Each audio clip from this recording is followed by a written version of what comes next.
Gracias, señor presidente. En primer lugar, pues quiero destacar el importante debate promovido por las distintas bancadas, destacar el debate realizado por la doctora Olga Victoria Rubio y el doctor Cardoso de la bancada Mira, de la doctora Clara Sandoval de la bancada del partido de la U, de la doctora Soledad Tamayo, de la bancada del Partido Conservador y, por supuesto, nuestra bancada de nuestro actual presidente, el doctor Miguel Uribe. Pienso que, pues, para nadie es un secreto el deterioro de la malla vial, que no es de esta administración exclusivamente. En eso debe ser un objetivo, que el deterioro de la malla vial y su retraso en su mantenimiento son más de 30 años. Este Consejo ha intentado diferentes fórmulas para efectos de lograr esa rehabilitación o mantenimiento de la malla vial. En el pasado, por ejemplo, recuerdo, y lo recuerda también el concejal Juan Carlos Flores, aquí aprobamos la sobretasa a la gasolina para que un porcentaje de lo que se recaudaba por concepto de la sobretasa a la gasolina se destinara a la rehabilitación o mantenimiento de la malla vial.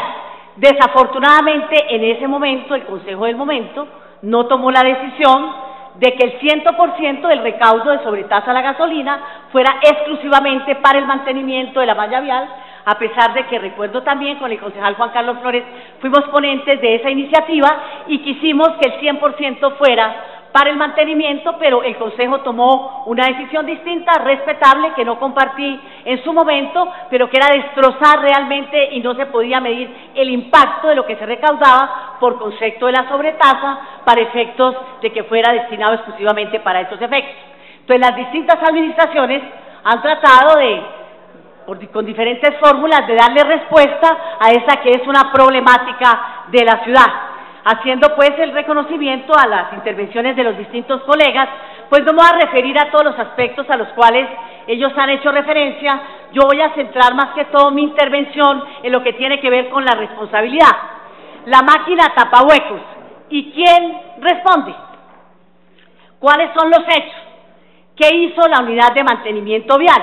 Los hechos es que celebró un contrato de ciencia y tecnología, el número 638, el 27 de diciembre del 2013.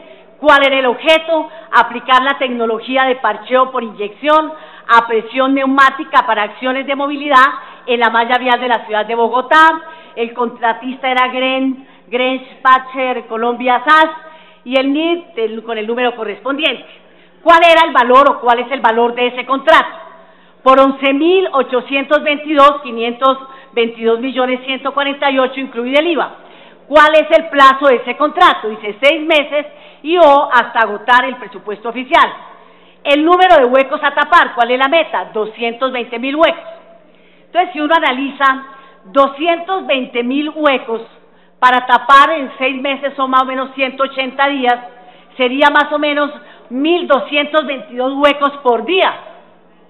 Y 1.200, por eso, y 1.222 huecos, que digamos que sean horas, 8 horas, serían 153 huecos por hora, igual a 2.5 huecos por minuto. De entrada uno diría que esa meta que se fijó la unidad de mantenimiento vial de entrada sería imposible de cumplir. Bueno, ¿qué dice o qué dijo la veeduría distrital? La veeduría distrital, y lo pongo entre comillas por supuesto, dijo que la unidad no tenía clara la modalidad de selección que debía observar para la escogencia de su contratista, al punto que sin tener en cuenta el objeto del contrato y las obligaciones del mismo, decidió acoger la modalidad de contratación directa a pesar de la confusión que tenía sobre la causal que debía invocar, para que ello fuera posible entre el 26 y el 27 de diciembre. ¿Y por qué? Porque en esa fecha ya estaba vigente la ley de garantías. Entonces no tenía claro, sino que lo tenía que hacer en forma directa. Esta confusión se vio reflejada en la falta de claridad conceptual en la que se encontraba la entidad cuando se debatía entre la celebración de un contrato de actividades científicas y tecnológicas o aquel justificado en la inexistencia de pluralidad de oferentes. Entonces dijo no, se encontró con que sí existían otros oferentes que podían celebrar este contrato, entonces no podía argumentar esa causal. Entonces prefirió irse por la de ciencia y tecnología. De hecho, en el estudio previo, dice la veeduría, no se observan los análisis técnicos a partir de los cuales se evidenciaría cuáles eran las actividades científicas y tecnológicas que se pretendían desarrollar y qué tecnología era la que se pretendía transferir en la unidad y por consiguiente al distrito. La inexistencia de esos elementos ponen de presente, dice la veeduría, la falta de planeación de la entidad en desarrollo de su contratación y por la que terminó acogiendo una modalidad de selección que no corresponde al objeto, obligaciones y naturaleza del contrato, en la medida que no se tiene prevista la entrega o transferencia de tecnología en beneficio de la entidad, situación que desconoce el mandato de lo dispuesto en el artículo 5 de la Ley 29 del 90, que es la que reglamenta todo lo que tiene que ver con los contratos de ciencia y de tecnología. Uno se pregunta, ¿dónde estaban los asesores jurídicos o los jefes jurídicos de la unidad de mantenimiento vial?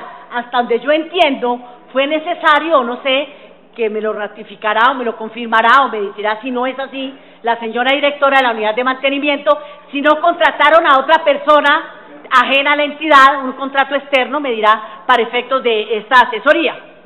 Esta situación, dice la veeduría, implica el desconocimiento de lo dispuesto en el artículo 8 del artículo 24 de la Ley 80 del 93, que consagra el principio de transparencia y en virtud del cual las autoridades tienen prohibido eludir los procedimientos de selección objetiva.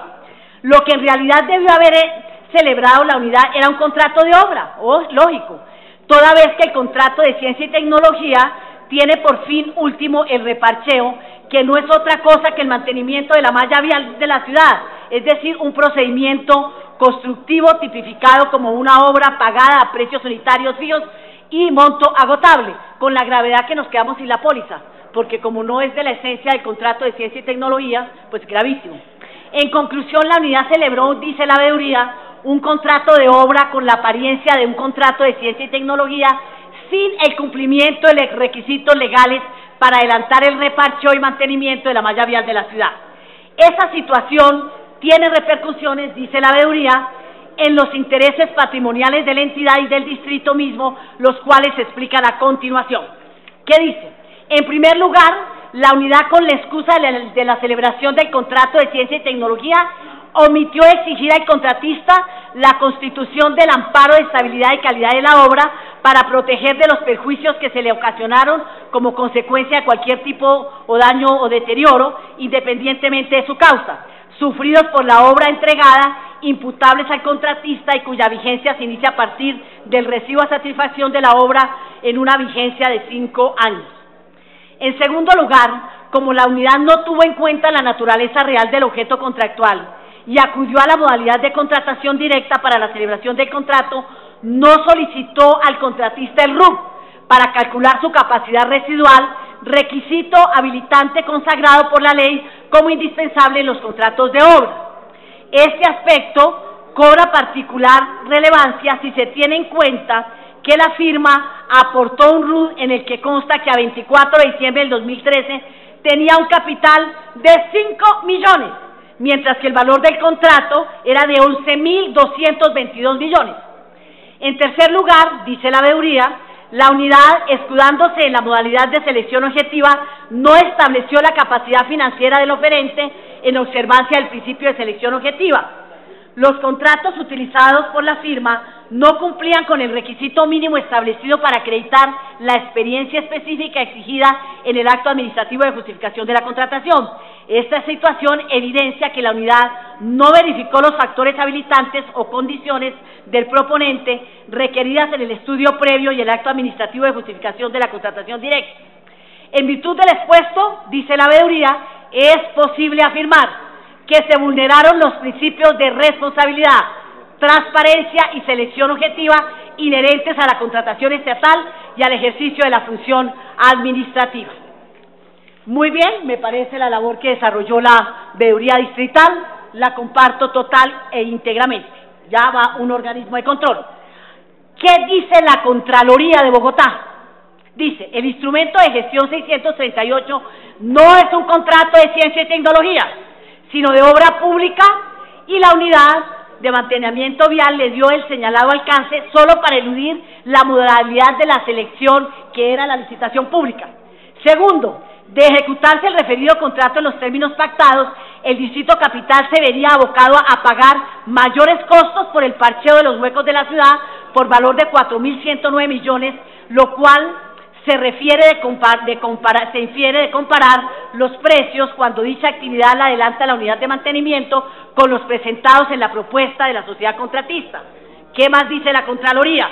Con la reducción del término de vigencia del amparo correspondiente a la calidad del servicio de 2 años a 6 meses, están en riesgo de pérdida todos los recursos públicos que se lleguen a desembolsar para el pago del parcheo que pretende hacerse por inyección neumática, más aún si la metodología llegase a aplicarse en huecos en lo que está comprometida la estructura o base granular de la vía, actividad en la que están involucrados recursos públicos por valor superior a los 11.800 millones de pesos. Gravísimo, gravísimo me parece. Conclusiones. Esto está aquí. ¿Qué dice la Secretaría Distrital de Movilidad?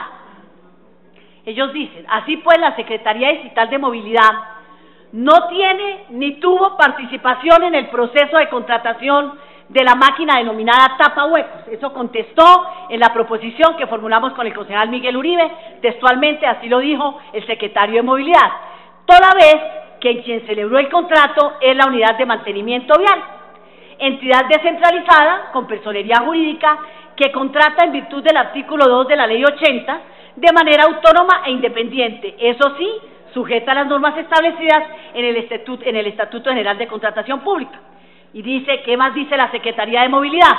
En el mismo sentido, y con base en las explicaciones que anteceden, la Secretaría Distrital de Movilidad no tiene control directo, control jerárquico sobre la unidad de mantenimiento vial, ni sobre sus funcionarios, razón más que suficiente para comprender que no puede legalmente, óigase bien, revisar, reformar, derogar o revocar sus actos y contratos, y menos, óigase bien, ingerir en la realización de los mismos. Pues yo quiero decirles, la responsabilidad entonces es como Pilatos, se lava las manos el señor secretario de Movilidad. ¿Qué dice el acuerdo 257 del 2006, que fue el acuerdo de la reforma administrativa de la administración de Lucho Garzón, y por la cual se crearon las 12 secretarías como cabeza de sector? ¿Qué dice? Por el cual, el atornillado, porque como él dijo que él era de la U, entonces que se vayan los progresistas, pero yo sí me quedo porque yo soy de la U y tengo el apoyo del Consejo de la Ciudad, o de algunos concejales. Del Consejo no, por lo menos el mío no. El acuerdo 257 del 2006, ¿qué dice? Óigase bien, por el cual se dictan normas básicas para la estructura, organización y funcionamiento de los organismos de las entidades de Bogotá. Dice, vamos a ver en forma general qué son las funciones asignadas a las cabezas de sector, a las secretarías. Dice, las secretarías de despacho son organismos del Distrito Capital, con autonomía administrativa y financiera, que bajo la dirección de la respectiva secretaría o secretario, tienen como objetivo primordial la formulación y adopción de las políticas, planes generales, programas y proyectos digitales del sector administrativo de coordinación al que pertenecen, así como la coordinación y supervisión de su ejecución. Además tienen las siguientes atribuciones. Primero, actuar como ente rector del respectivo sector administrativo de coordinación en el Distrito Capital, lo cual implica, entre otras facultades, liderar, óigase bien, y orientar, bajo las directrices del alcalde o alcaldesa mayor y de los consejos superiores de la administración distrital, la formulación de las políticas generales, estrategias, planes, programas y proyectos del respectivo sector administrativo de coordinación. Segundo, ¿qué otra función?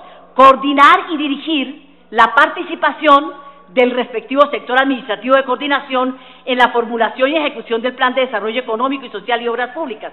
Tercero, coordinar el desarrollo de planes, programas y estrategias de los organismos y entidades que integran el sector administrativo de coordinación.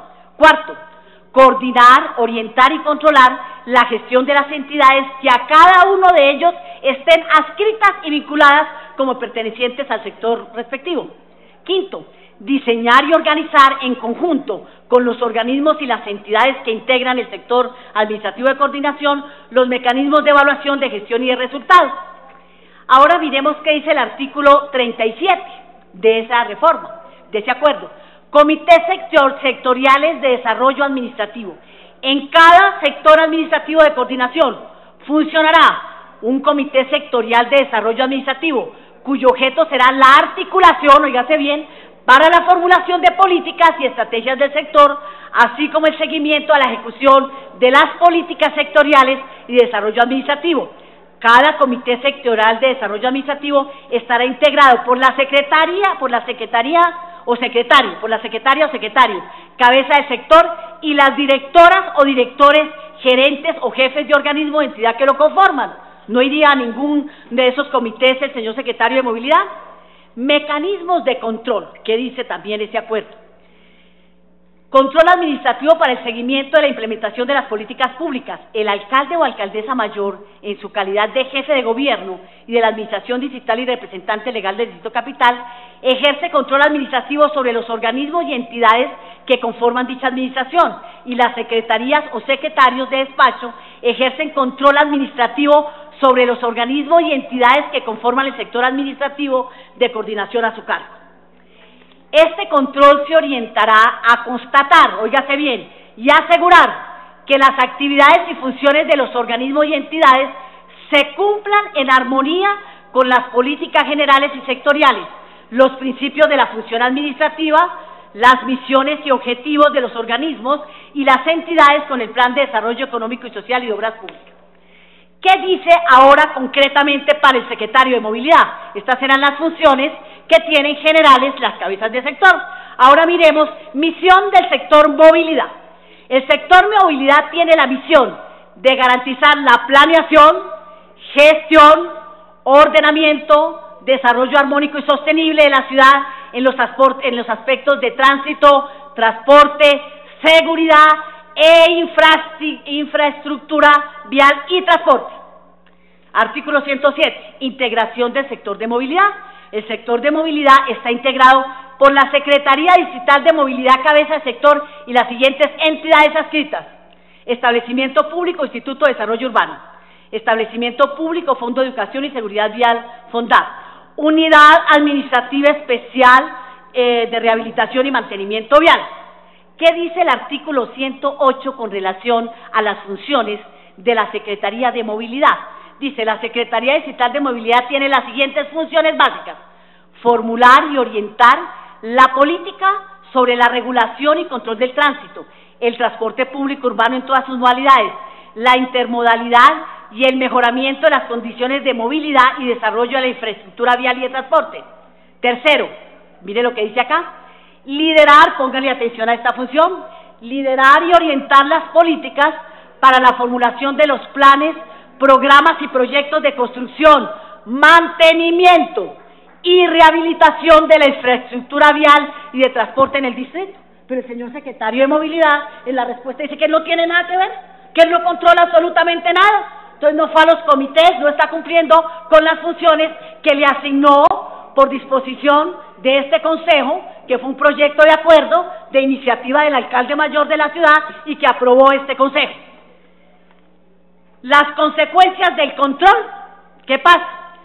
Control administrativo, que hace la veeduría distrital, hace una investigación administrativa, y que entre otras, dentro de las funciones que el Estatuto Orgánico de la ciudad le asigna a la veeduría distrital, está la de darle aplicación del principio de verdad sabida y buena fe guardada, y puede recomendarle en secreto, porque eso toca en secreto, al alcalde mayor de la ciudad, inclusive la desvinculación de algunos funcionarios que en criterio de la veeduría, sin necesidad de que exista investigación, de que en criterio de la veeduría no deben continuar en sus cargos. ¿Qué hace la Procuraduría General de la Nación? La Procuraduría ejerce el control disciplinario, la asignación de investigación disciplinaria, y impone las sanciones que correspondan de acuerdo al Código Único Disciplinario. ¿Qué hace la Contraloría, en este caso distrital? Pues la Contraloría inicia un proceso de responsabilidad fiscal y analiza si hay un detrimento al patrimonio público, que ya en el informe que ha presentado el señor Contralor dice que hay un posible detrimento al patrimonio público. ¿Qué hace la Fiscalía General de la Nación?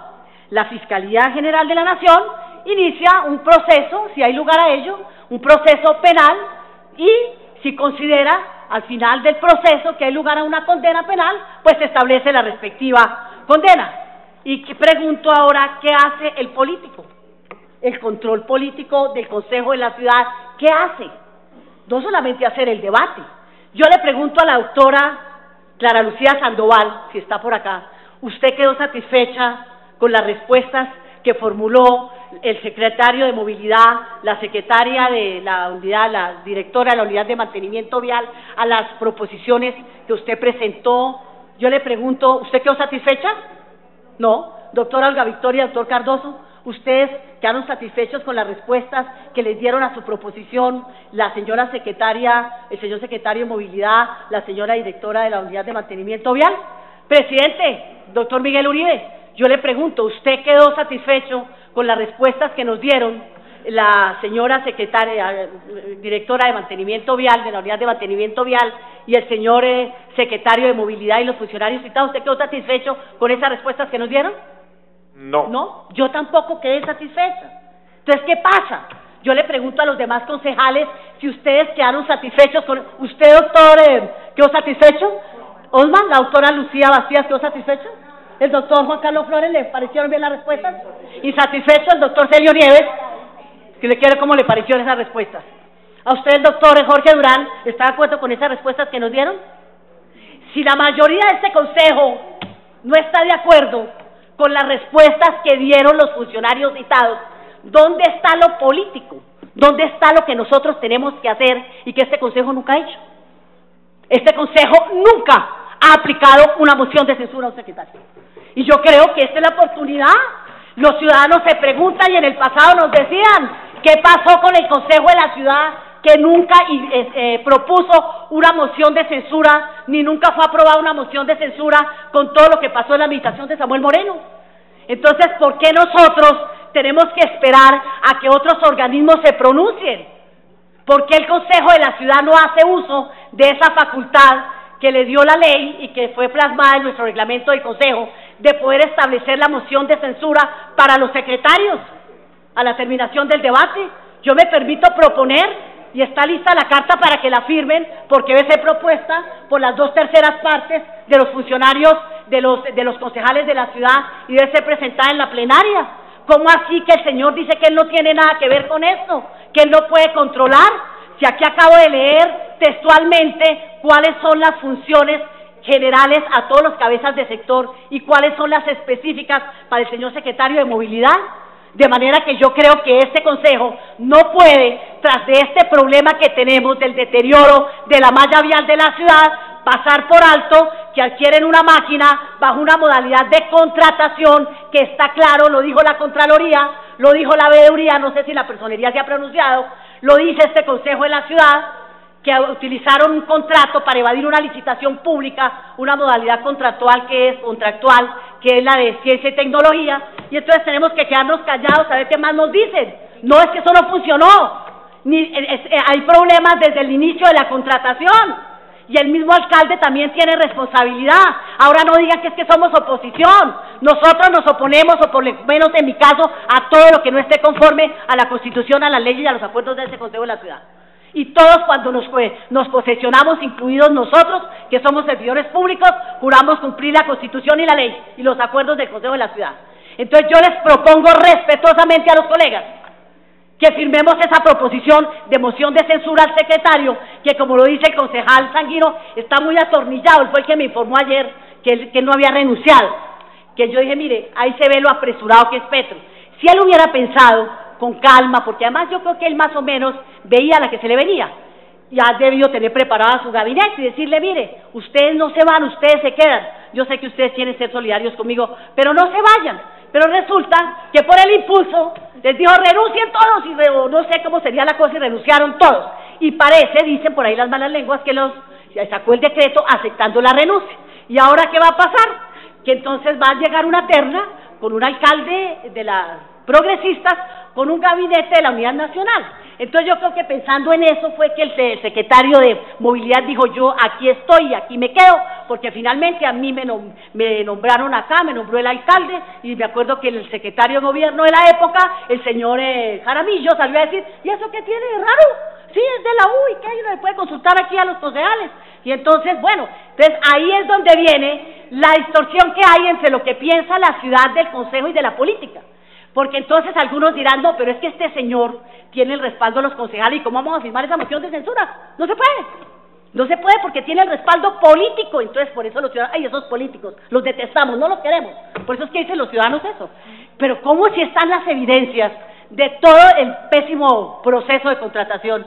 Y entonces porque de pronto tiene un respaldo, yo por eso pregunté, y aquí algunos de la U me contestaron que sí, es que no importa. ¿Qué tal que fuera un liberal? Si fuera un liberal y no lo hace bien, yo también firmaría la moción de censura, porque ese es el verdadero control. ¿Cómo?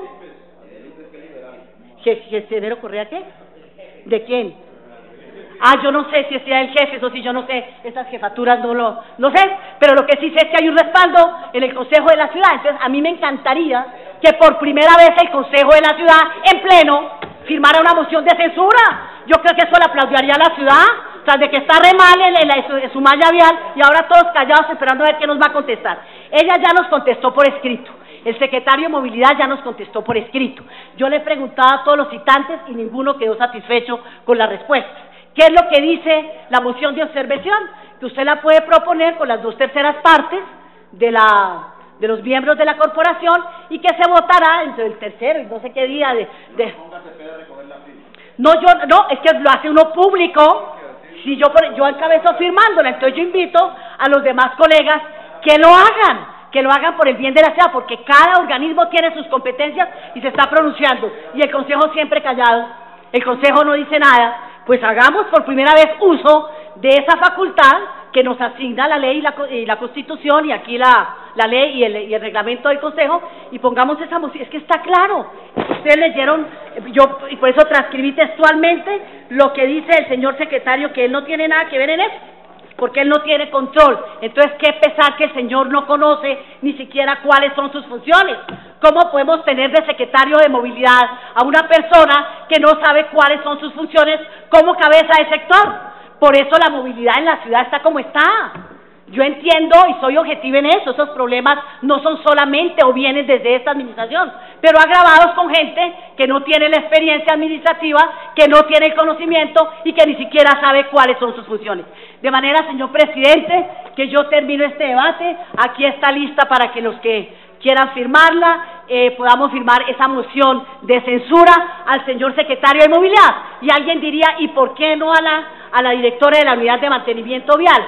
Porque resulta que la ley y el reglamento del Consejo, pues que transcribió lo que dice la ley en ese aspecto, permite solamente la moción de censura para los secretarios. Como usted no es secretaria, pero yo le hago esa recomendación a la señora veedora, en ejercicio del principio de verdad, sabida y buena fe guardada, recomiéndele al alcalde, que de pronto este alcalde sí escucha, porque es que el problema de Petro es que Petro no escuchó. Si Petro hubiera escuchado al Consejo de la Ciudad, si Petro hubiera escuchado a los organismos de control, pues no estaría en las que está. Se le dijo, se le advirtió mucho antes entonces este tipo de problemas y no hizo caso.